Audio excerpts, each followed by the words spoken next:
antes de entrar no texto, que vai trazer aquilo que especificamente a gente precisa tratar aqui, eu preciso construir com você o contexto, o cenário do que está acontecendo em 2 Samuel capítulo 10. Vamos lá? Pode ser?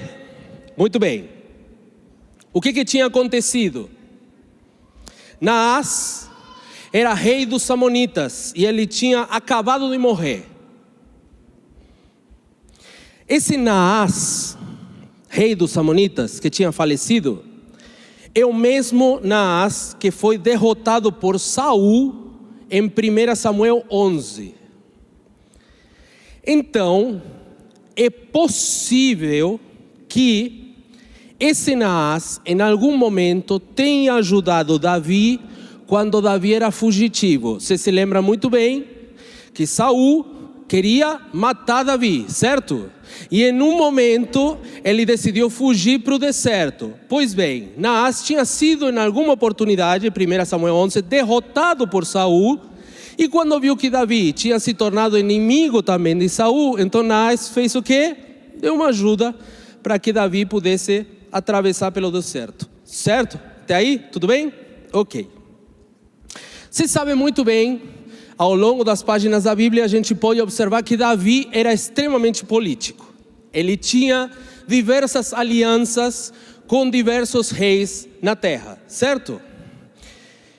Por causa desse, digamos assim, bom relacionamento, ou para de alguma forma retribuir aquele favor que possivelmente ele tenha recebido de Naás, Davi enviou mensageiros, e é isso que está descrito aqui no texto. Davi enviou mensageiros a Hanum, que era filho do rei Naás, ou seja, Hanum, filho do rei que havia morto, estava passando por luto. E por respeito a essa situação, Davi envia mensageiros para de alguma forma oferecer as condolências por aquilo que estava acontecendo. Certo até aqui? Todo mundo acompanhando?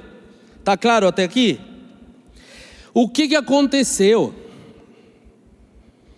Nos primeiros versículos desse capítulo 10 diz que os conselheiros do rei Hanum, rei dos Amonitas, olharam para aqueles homens de Davi que tinham sido enviados e falaram para o rei: olha, esses caras não estão vindo aqui oferecer consolo, esses caras estão vindo aqui espionar a nossa terra. Davi era extremamente temido por causa das suas vitórias militares, lembra disso? E os conselheiros do rei Hanum, que tinha assumido o trono no lugar do seu pai que tinha falecido, falaram: olha, isso daqui é cilada, tá?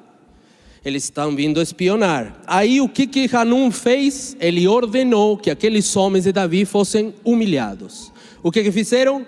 Cortaram a barba, rasgaram as suas vestes, deixando os seus joelhos nus. E aquilo, para um judeu, era sinal de extrema humilhação pública. Era uma agressão muito grave, uma falta de respeito terrível. Quando Davi soube dessa situação, como você acha que Davi se sentiu? Bravo, com um pouquinho de raiva? Não, gente, aquilo começou uma guerra. Então, foi bem grave. O cenário que nós vamos observar aqui é bem grave. Começou uma guerra por causa disso. Assim, o que aconteceu? Davi enviou o seu exército e os amonitas se prepararam para lutar contra Israel e fizeram o quê? Amon era um povo que militarmente não era tão forte assim. Então precisaram contratar mercenários. E os mercenários que eles contrataram eram sírios, também inimigos de Israel. Então você tinha o exército de Israel que estava de frente a um cenário de guerra onde iria enfrentar dois exércitos diferentes. Certo? Tá claro? Ok. Então, assim a gente chega à situação narrada nos versículos que a gente vai ler aqui. 2 Samuel capítulo 10, nós vamos ler a partir do versículo 8. Diz assim, eu vou usar aqui, amigos, a Nova Almeida atualizada, mas se vocês não tiverem essa versão para projetar, não se preocupe, pode ir com a NVI mesmo, não tem problema. 2 Samuel capítulo 10, versículo 8 diz: os filhos de Amon saíram e se prepararam para a batalha à entrada do portão da cidade. E os sírios de Zobá e Reobe e os homens de Tobe e Maaca, tudo isso aí, não se preocupe, são cidades do norte, ok? Todos esses homens dos sírios estavam à parte no campo. Então imagina, você tem a apresentação de um cenário de batalha, certo? Nas guerras antigamente, se escolhia um lugar, de preferência uma planície, onde pudesse haver uma guerra, um conflito a ser desenvolvido, onde os exércitos se enfrentavam a campo aberto. Ok? Então aqui o que está sendo apresentado, que nós temos uma região onde se desenvolveria uma guerra e dois exércitos apostados ali, numa ponta e na outra, certo? Versículo 9. Quando Joabe, general de Davi, viu que a batalha estava preparada contra ele, presta atenção, tanto pela frente como pela retaguarda, escolheu os melhores soldados de Israel e os formou em linha contra os sírios, que era um exército mais forte. O resto do exército, ele entregou a Abisai, seu irmão, o qual o formou em linha contra os filhos de Amon. E presta atenção no que vem aqui, versículo 11. Joabe disse a Abisai, seu irmão, o seguinte: se os sírios forem mais fortes do que eu, você virá em meu socorro. E se os filhos de Amon forem mais fortes do que você, eu irei em seu socorro. Seja forte, vamos lutar com coragem pelo nosso povo e pelas cidades do nosso Deus, e que o Senhor Deus faça o que achar melhor. Até aqui. Amém, gente? Deu para entender o cenário? Cadê o Davi? Cadê o Davi? Corre aqui. Vamos fazer isso de forma mais pedagógica. É o seguinte: Davi, meu irmão em Cristo, certo? Tá aqui, vem aqui. Corre, irmão, vamos. Vira de costas. Essa é a situação no campo de batalha. Joabe, Abisai. O exército está lá, o exército está lá. O que esse texto está mostrando para nós é o seguinte, mano. Nós temos uma aliança. O inimigo está lá, você vai lá. Se eu ver que você não está conseguindo, eu vou. Nem que eu tenha que dar a minha vida, mas eu vou com você. E eu vou para lá. Se você vê que lá não está dando para mim, venha. Vamos lutar junto. Deu para entender? O que está representado nesse texto e aqui é uma aliança. Obrigado. O que está representado nesse texto diante de nós é uma aliança. Sabe qual é o propósito de uma aliança?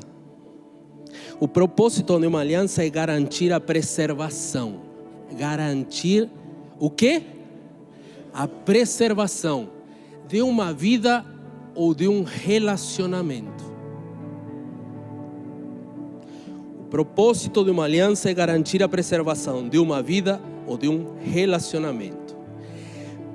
Nós precisamos de fato falar de aliança. E sabe por que é tão importante que a gente fale sobre aliança? Porque você e eu, meus irmãos, somos filhos de um Deus de aliança. Senhor fez aliança com Abraão, o Senhor fez aliança com Moisés, o Senhor fez aliança com Noé. Nós costumamos falar que a nossa Bíblia tem o Antigo e o Novo Testamento. Mas, se a gente falasse de uma forma um pouco mais correta, nós deveríamos fazer referência à Antiga e Nova Aliança.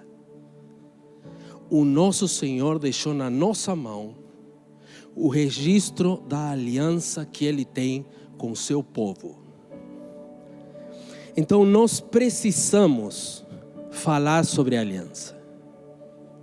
Agora, em primeiro lugar, eu preciso apresentar para você o cenário que a igreja, não a igreja brasileira, não a igreja Comunidade da Graça, a igreja com maiúscula, a igreja toda enfrenta hoje. E que deixa muito mais claramente a necessidade de nós resgatarmos os relacionamentos de aliança. Em primeiro lugar, nós precisamos reconhecer que nós esquecemos por completo do que é um relacionamento de aliança. Existe um filósofo polonês chamado Zygmunt Bauman.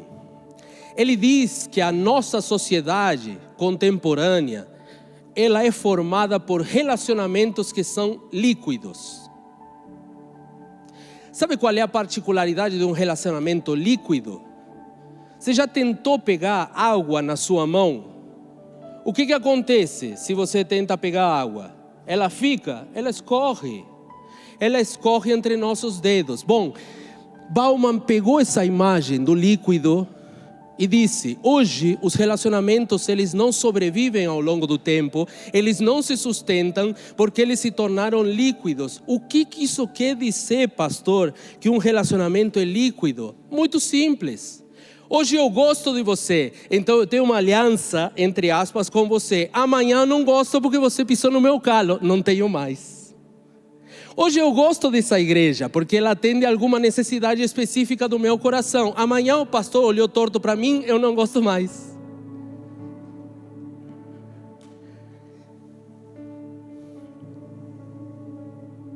Então os nossos relacionamentos duram nada. Eles escorrem entre os nossos dedos, porque eles não estão firmados em alguma coisa que seja de fato sólida. Estão firmados, olha só, no coração do homem. E por sinal, a Bíblia diz que o coração do homem é o quê? Gente, vamos acordar para a vida. E assim, falando rasgado, eu entendo que o mundo construa os seus relacionamentos dessa forma líquida, frágil, insustentável. Mas aqui, entre nós, ora, não.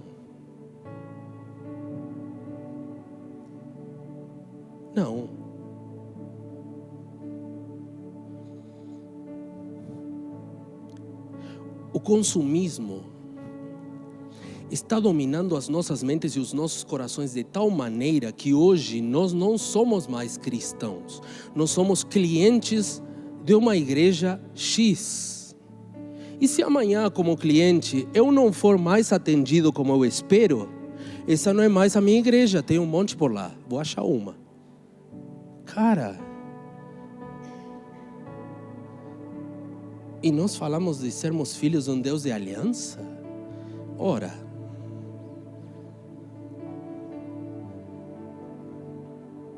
será que é isso mesmo?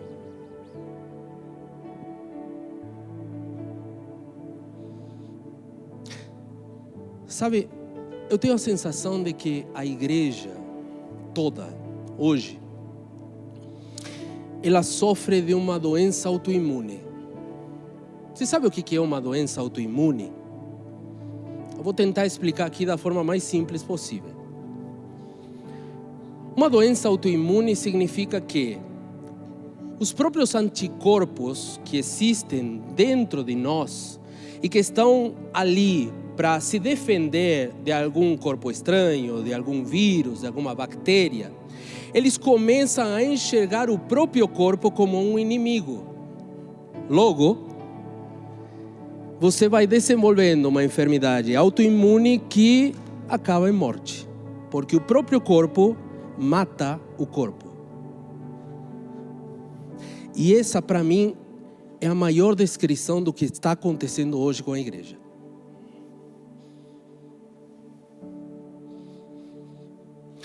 C.S. Lewis escreveu um livro que se chama Cartas de um Diabo ao seu Aprendiz. Sabe o que ele diz ali? Ele diz ali que a melhor forma de destruir os cristãos é semear contenda.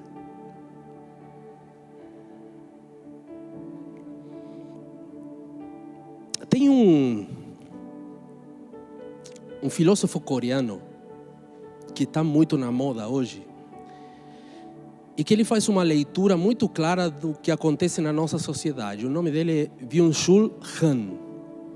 E ele escreveu um livro que se chama A Expulsão do Outro, onde basicamente ele fala sobre essa cultura de cancelamento, sobre essa questão de que constantemente você vê dentro de lugares onde a humanidade se relaciona como sociedade, sejam eles físicos, como pode ser esse aqui, como pode ser uma empresa, ou sejam eles virtuais, como podem ser as redes sociais, o que você vê mais é o apedrejamento público de alguém por eu não conseguir suportar a presença de algum outro que de repente pensa diferente de mim.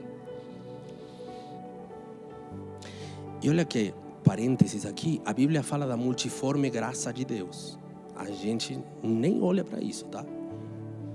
Esquece. Está apagado da nossa mente. Se não for igual, se não for como eu quero, se não for como eu gosto, isso não serve.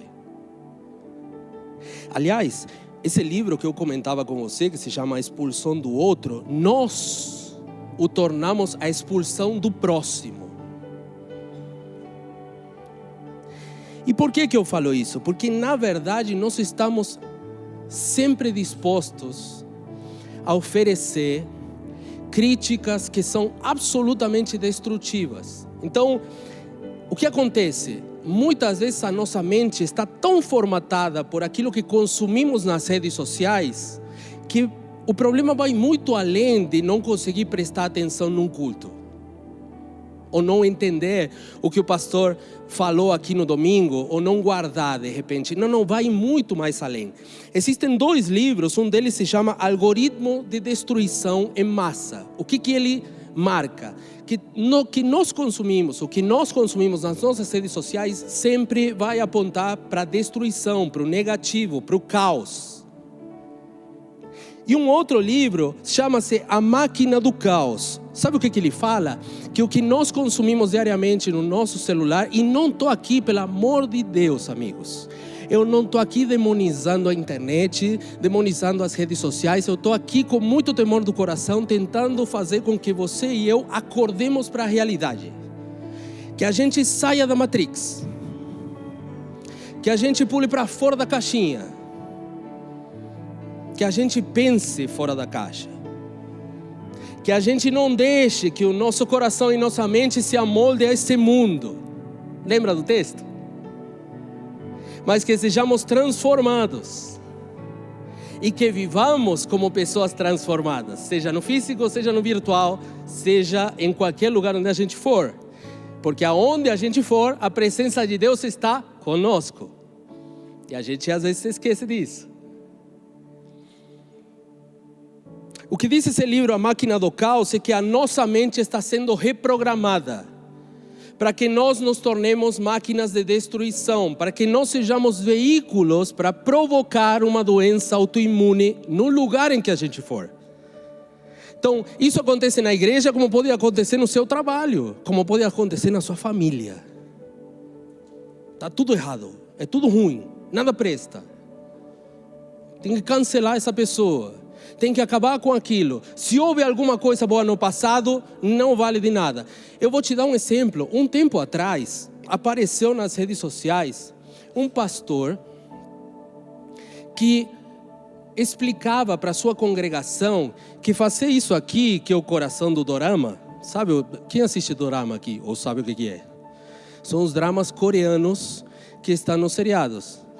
Alguns ficaram assim, ó, pastor, aqui, ó, com medo, como tipo, calma, não, amigos, não vim com pedras, calma, tudo bem se você assiste isso.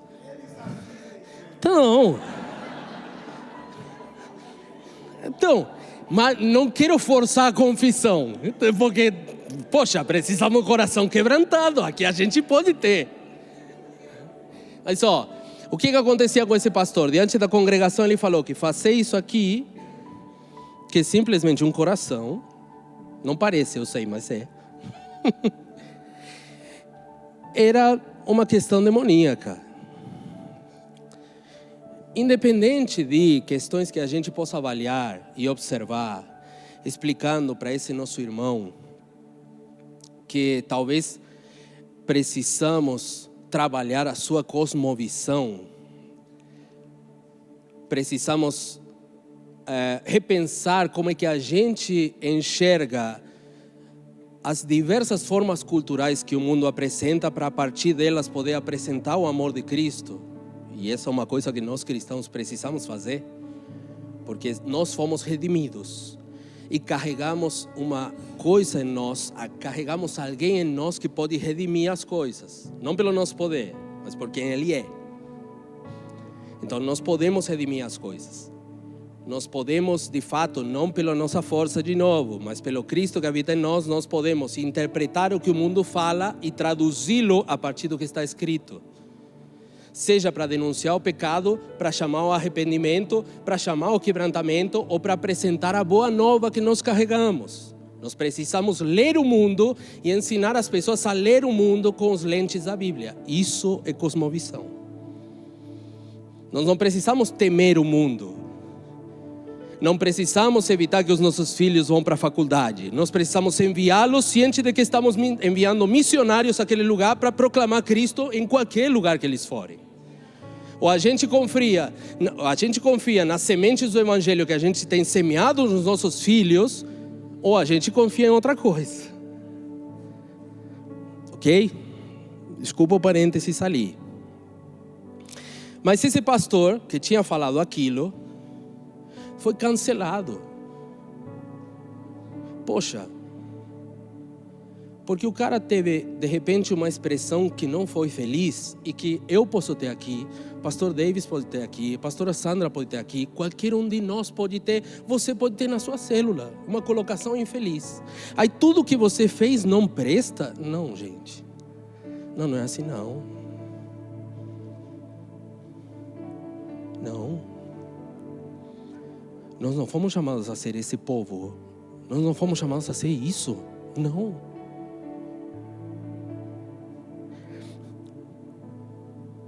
Deixa eu te perguntar.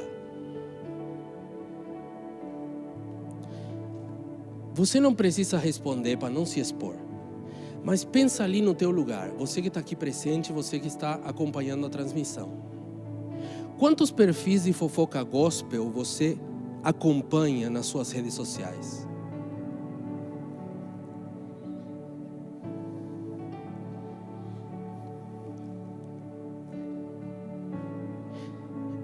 A gente precisa parar para pensar nisso, tá? Muito seriamente. Em primeiro lugar, porque a fofoca, qualquer uma que seja, é abominação diante de Deus.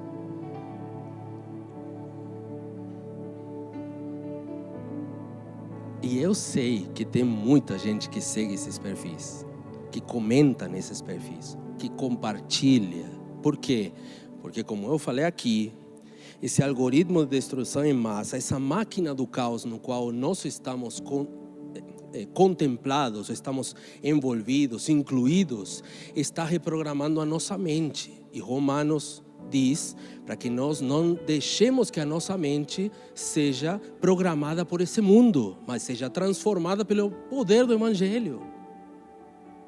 E nós estamos indo no automático. estamos nos deixando conduzir por vozes que concorrem constantemente com a única voz que o seu e o meu coração precisam ouvir.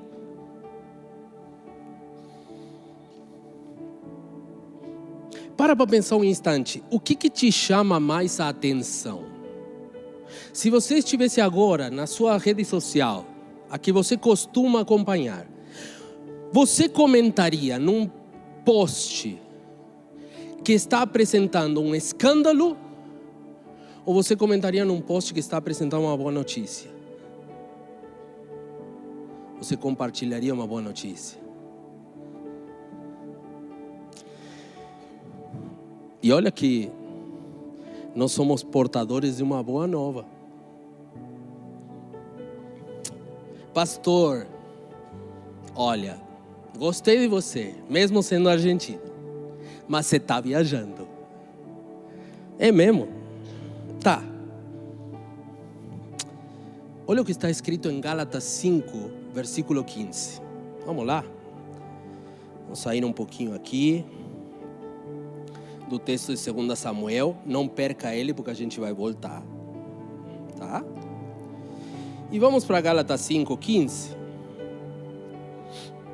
Está escrito ali da seguinte maneira. Tem uma advertência aqui.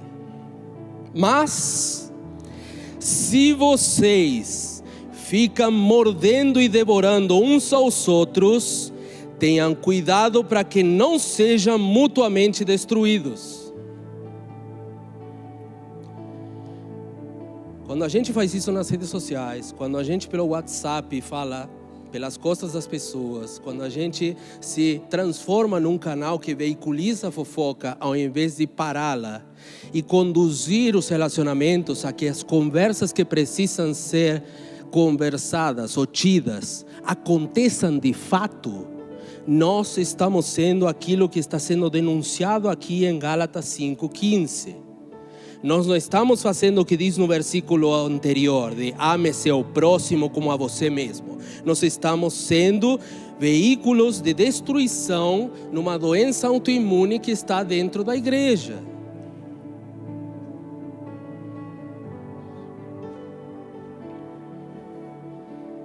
Você acha que ainda estou aqui enganado ou estou exagerando? Vamos fazer o seguinte, vamos para o texto de Malaquias. O último livro do Antigo Testamento, Malaquias, capítulo 1, versículo 7. Olha o que diz aqui.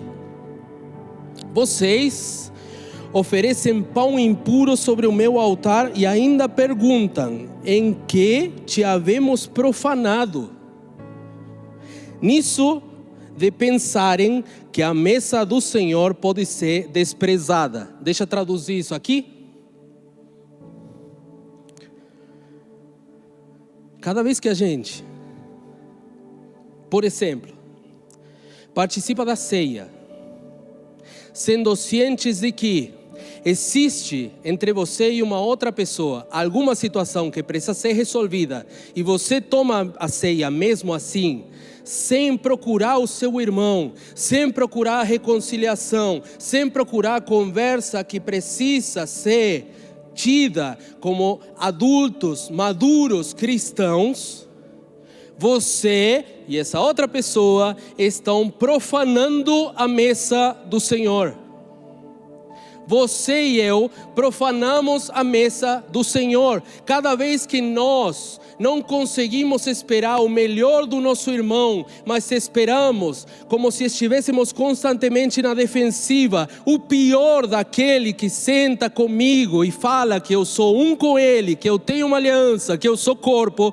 Cada vez que a gente sequer suspeita o mal do nosso irmão, nós não estamos amando o próximo e nós estamos profanando a mesa do Senhor.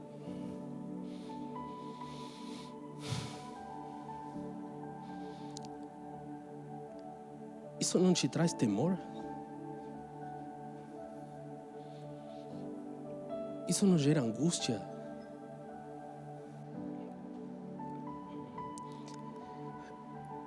O pastor Danny Ortlund, um pastor americano, ele escreveu um livro que seria muito bom que você principalmente da liderança, leia.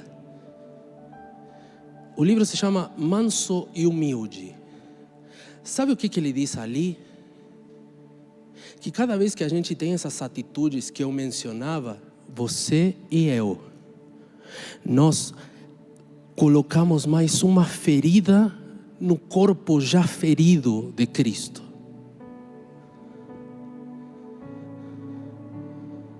Você e eu chegamos e no corpo daquele que é o Filho de Deus, antes de ir para a cruz do Calvário, carregando todas aquelas marcas, você e eu ferimos mais uma vez, rasgamos mais uma vez a sua carne.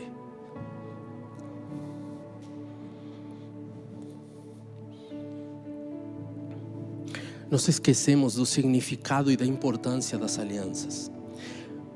Nós estamos muito provavelmente sendo utilizados para provocar no corpo de Cristo uma doença autoimune. E Paulo diz que isso vai levar à destruição. Sabe qual é a minha tristeza mais profunda quando eu olho para nós como igreja? De novo, não estou falando de só nós aqui. Estou falando da igreja toda. A igreja se esqueceu do ministério da reconciliação. Em 2 Coríntios 5, versículo 19, diz que Cristo estava, aliás, Deus estava em Cristo reconciliando o mundo. E o texto completa falando que esse ministério da reconciliação foi dado a você e a mim, a nós. Quando nós falamos que somos cooperadores de Deus, quando nós falamos que cooperamos para proclamar o Evangelho, o que você e eu estamos tentando fazer é anunciar que através do sacrifício do seu Filho, Deus estava reconciliando o mundo com Ele e uns com os outros. Agora para pensar, se a gente observa as coisas que eu falei até aqui, será que o mundo vai observar, vai olhar para nós e vai chegar e vai falar: poxa, a reconciliação, olha que boa notícia que está sendo anunciada, poxa, eu quero isso.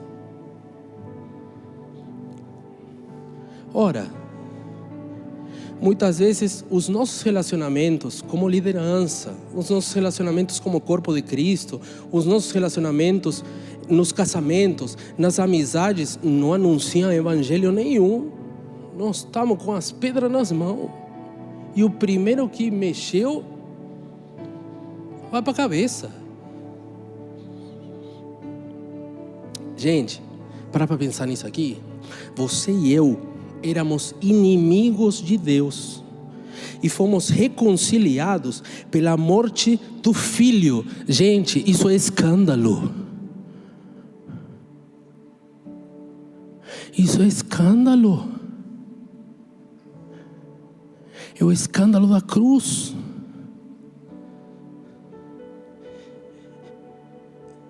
E nós desprezamos isso. Isso é um escândalo pior ainda.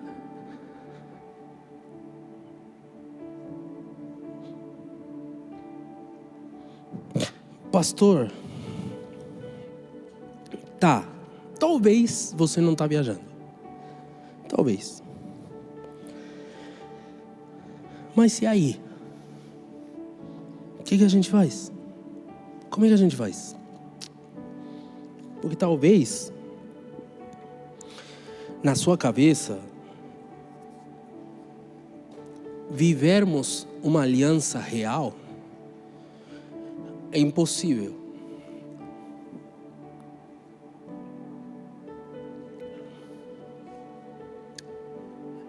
Vamos por partes. Diante dessa realidade, a gente precisa se lembrar. Em primeiro lugar, da realidade da guerra. Acorda. Vem contigo aqui. No texto que a gente leu, a gente falou de uma guerra. Eu sei que tem uma aliança, mas o cenário é uma guerra, certo? Ok.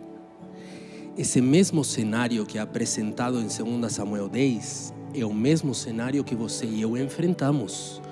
Nós, queridos, estamos numa guerra. Nós não estamos vivendo um dia após o outro só. Até que Cristo volte. Sim, é a nossa principal e maior esperança. Aliás, se essa não for a nossa esperança, somos homens terrivelmente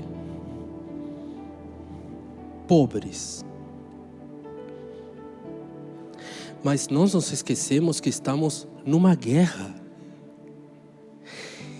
E nós olhamos muitas vezes dentro da igreja uns aos outros como se fôssemos os inimigos. Eu sei que muitas vezes as nossas dores falam, gritam profundamente. Mas a sua e a minha dor jamais, gente, poderá falar mais alto do que o sacrifício do Filho na cruz. Jamais. Porque se isso acontecer de fato, o que você e eu estamos falando para Deus é que o sacrifício de Cristo não foi suficiente. Aliás, foi em vão. Porque aqui ainda dói. E eu não suporto olhar para a cara do meu irmão.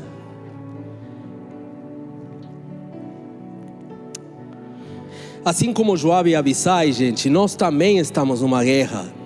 E nós também precisamos uns dos outros. Por isso que eu pedi para o Davi vir aqui. Eu gostaria muito que diante desse texto vocês possam olhar uns para os outros e falar: cara, eu sei que estamos num cenário que é terrível. O inimigo vem por aqui, o inimigo vem por aqui, o inimigo vem de cima, vem de baixo, vem por tudo quanto é canto. Mas nós estamos de costa um para o outro. E a gente vai lá e vai enfrentar o inimigo com as armas que nós temos, que não são desse mundo, que são mais poderosas que os inimigos que possam vir nos enfrentar. E sabe qual é a melhor parte? Que se porventura o meu irmão estiver caído diante do seu inimigo, próximo a ser morto e derrotado, eu vou lá para ajudar ele, porque eu tenho uma aliança com ele, e isso não se quebra, porque a aliança é construída diante de Deus. Não depende de você, não depende de mim, não depende de nenhuma das nossas forças, porque diante do nosso Deus, as nossas forças não existem, as nossas dores não existem. Mas a nossa aliança sempre permanece, porque ela não está construída no consumismo. Não somos clientes, nós somos membros de um corpo. Não quero ser um veículo que provoque uma doença autoimune no corpo. Eu quero confronto, sim, dos meus irmãos, porque farão isso em amor. Eu quero a confissão de pecados, sim, porque isso pode acontecer na igreja, porque na igreja está presente o mesmo Deus que deu a sua vida por você e por mim, antes sequer de que você ou eu tenhamos uma mínima consciência do que era o arrependimento.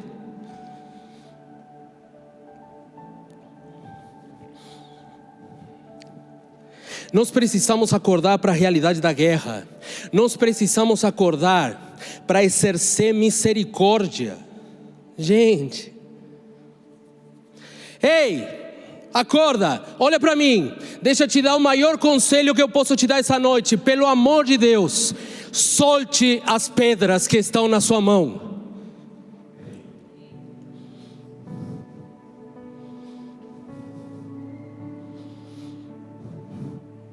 Eu tenho a sensação de que se hoje acontecesse aquele cenário da mulher pega em adultério e fosse trazida aqui, nós iríamos destruir aquela pessoa. Porque é isso que muitas vezes fazemos quando um irmão cai, quando um irmão é machucado, quando um irmão é tentado. Aliás, nós condenamos as pessoas diante da sua tentação. E nem sequer fomos chamados a condenar alguém. Nós fomos chamados a anunciar as tentações de alguém que é um Deus que é muito maior e satisfatório do que a sua tentação. Nós fomos chamados àquele que peca para anunciar-lhe um evangelho de perdão e de restauração. Solte as pedras que estão na sua mão.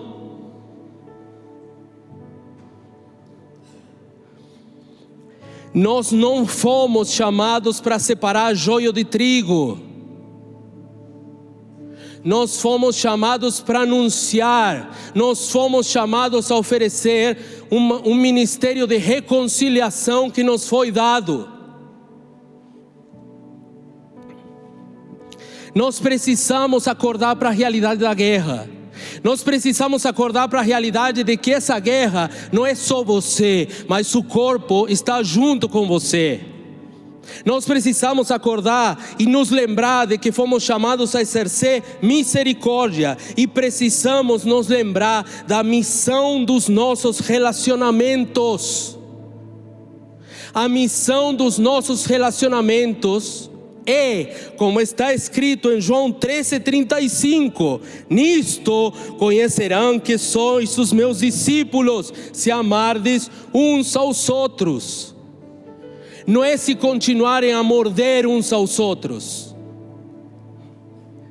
Nós não conseguimos entender, amigos, que os nossos relacionamentos falam a um mundo caído, a um mundo que não tem esperança, que nós podemos construir relacionamentos de aliança que não são líquidos, que não são voláteis, que não são frágeis, porque não dependem de você nem de mim, mas dependem do próprio Cristo Jesus, que nos leva a construir alianças nele.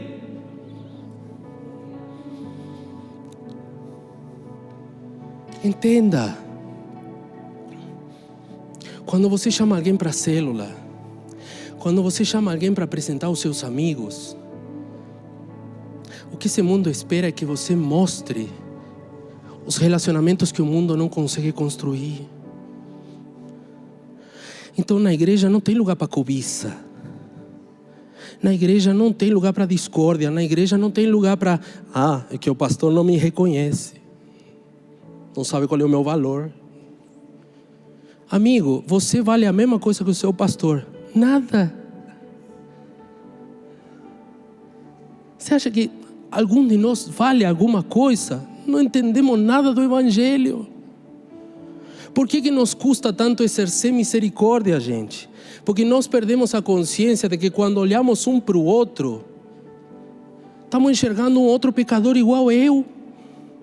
Dependente da mesma misericórdia, da mesma graça e necessitado do mesmo arrependimento. Por que os casamentos muitas vezes não funcionam? Porque um e o outro se esqueceram de que são pecadores e precisam de Cristo. Então, claro, o erro do outro fala mais alto. Eu não quero nem olhar para a tua cara, e se tiver uma pedra, vou colocar no meio dos seus olhos. Eu gosto de fazer casamento nesse sentido. Se você quer me chamar, não tem problema. Mas se eu estou diante de você e você está para casar, o que eu vou falar é que legal, 2 pecadores que precisam de arrependimento, e a minha oração é que sempre se lembrem disso, e de que dependem do mesmo Cristo Jesus. Porque se em algum momento vocês se esquecerem, quando alguém pisar no calo do outro, acabou. A mesma coisa acontece aqui na igreja.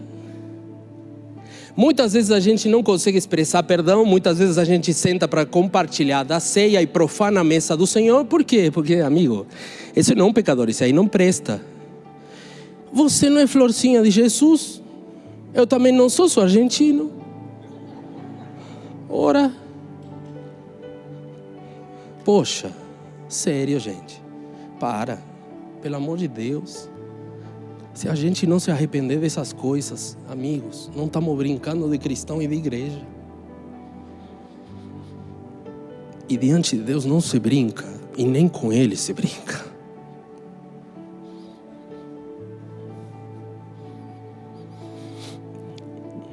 Viver esses relacionamentos de aliança, assim como Joabe e Abisai, assim como as alianças que Deus fez com os profetas, é possível sim. Porque os nossos relacionamentos dependem de Deus e Ele sustenta cada aliança.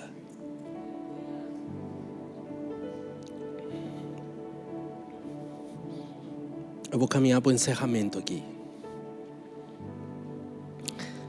Em Gênesis 15, está registrada a aliança que Deus fez com Abraão.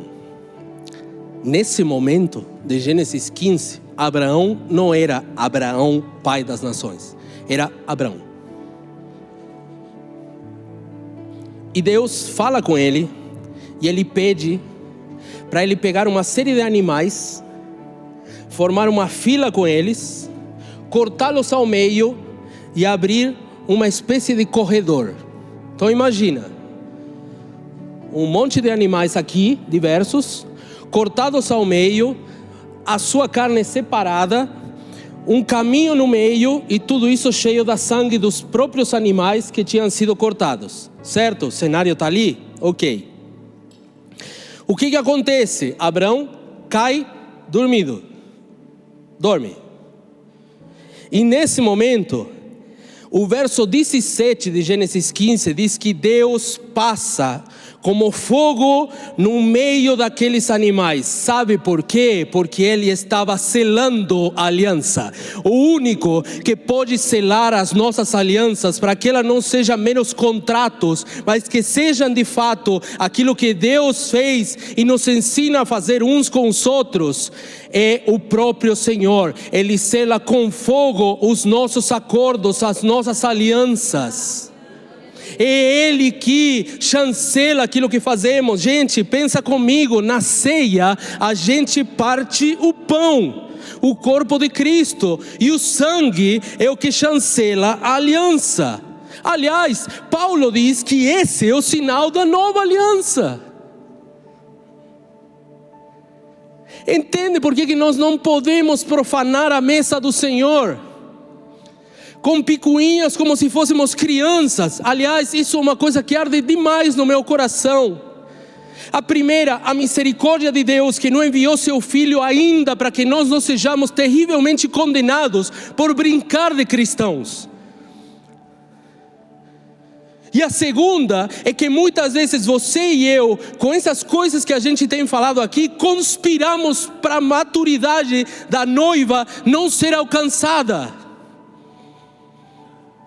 E até que a noiva não alcance a maturidade, não haverá casamento. A gente precisa parar. A gente precisa parar.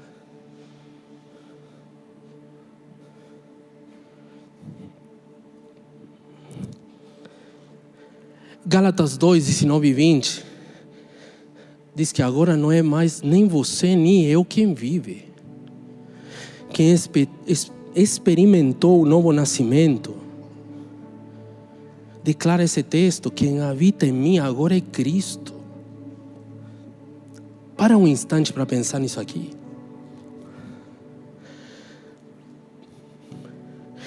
Se em você e eu habita o próprio Cristo, qual é o espaço que nós temos para a justiça própria? Aliás, já parou para pensar? Se ao invés de sacrifício, se ao invés de se oferecer na cruz, Jesus virasse para o Pai e falasse: que? Tem que ser ajustiçado isso aqui. Desce o sarrafo, quero nem saber.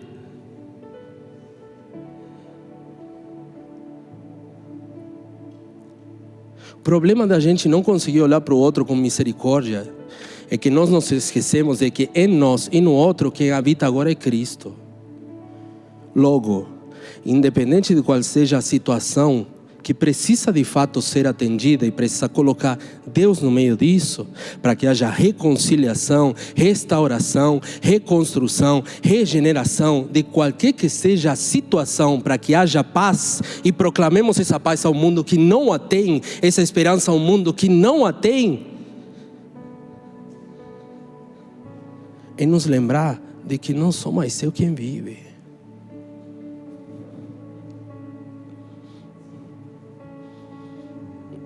É Cristo que habita em mim. E deixar que a voz dele fale mais alto do que os meus desejos, do que os meus anseios, do que os meus amores.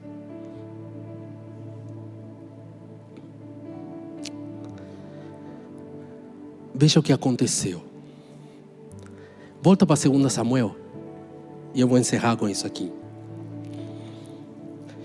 Para você entender como a aliança é importante e o que ela gera quando ela é construída em Deus.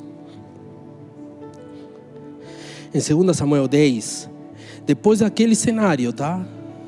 Olha só, nós tínhamos falado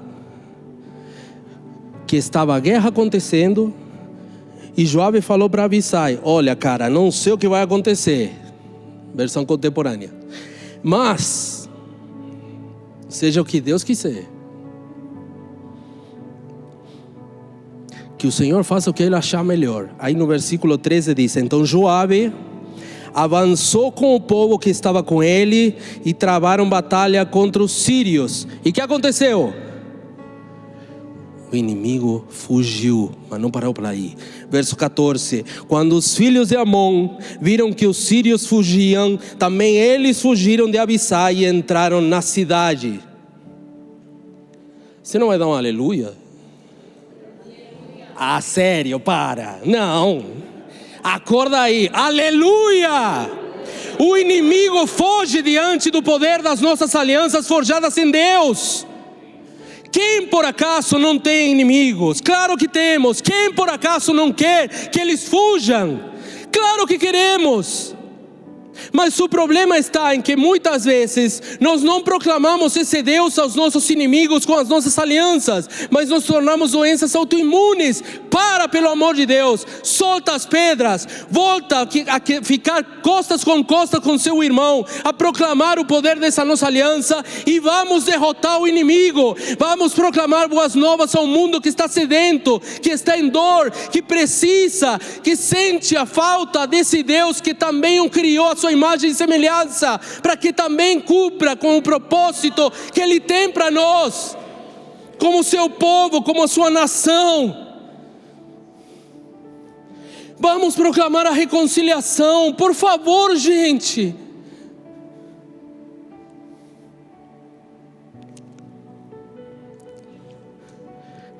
Se você avançar no texto, antes de chegar no versículo 11, você vai ver. E isso acontece com a gente. Os inimigos fugiram, mas eles se reagruparam e voltaram. Mas o texto diz que ali, Davi, o rei, saiu para batalhar. E ele derrotou aqueles exércitos, finalmente, para que nunca mais voltassem. E não somente isso, o versículo 19 diz que quando todos os reis, servos de Hadadezer, viram que tinham sido vencidos por Israel, fizeram paz com Israel e os serviram. E os sírios ficaram com medo de voltar a socorrer os filhos de Amon. Gente, o inimigo tem medo das nossas alianças. Mas nós muitas vezes temos deixado que o inimigo encoste nas nossas alianças. Não pode. No que é de Deus ninguém toca. Vamos ficar de pé.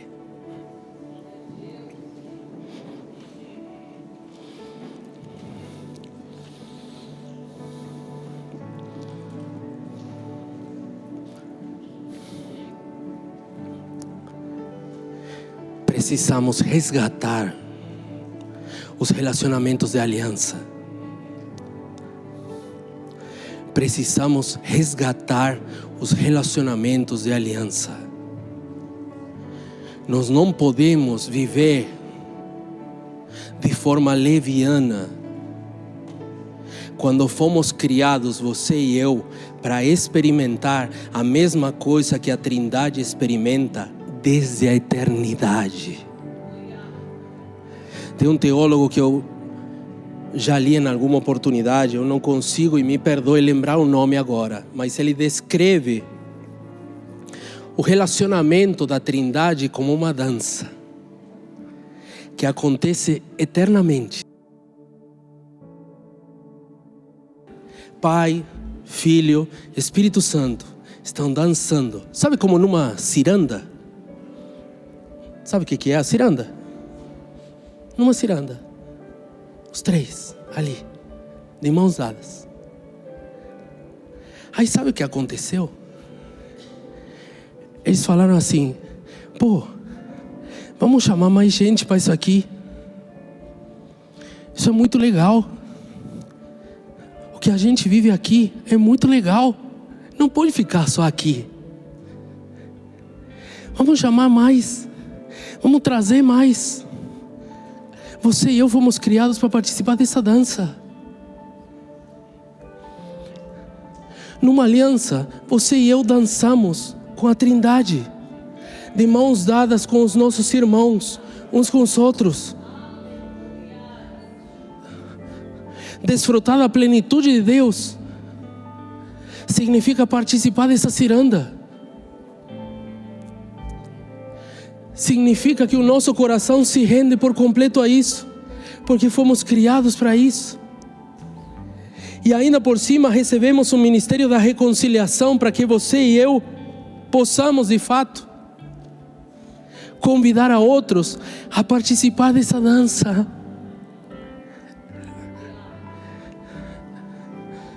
Você lembra quando você era criança? E de repente você via os seus amigos ou alguns colegas de aula brincando naquilo. De repente você nem gostava de dançar, ou de ficar girando assim. Mas você observava e falava: pô, esses aí estão desfrutando daquilo. Deve ter alguma coisa legal nisso. Pô, seria muito bom se me chamarem. Gente, o Senhor nos chamou para essa ciranda. O Senhor nos chamou para dançar com Ele, com o Pai, com o Filho, com o Espírito Santo. Não podemos vir aqui, partir o pão, derramar o sangue de Cristo, e que isso não nos leve a proclamar reconciliação. Não podemos vir aqui e profanar essa mesa. Não podemos tomar a ceia de qualquer maneira. Não podemos proclamar ao mundo uma esperança que muda por completo o nosso coração, transforma a nossa mente, transforma a nossa vida. Se a gente talvez é de um jeito aqui, mas quando sai é outra coisa. Se a gente olha para a generosidade de um irmão e na verdade ao invés de traduzi-la como uma expressão de graça de Deus, a gente olha para isso como uma forma de que a outra pessoa esteja tentando tirar algum proveito da gente.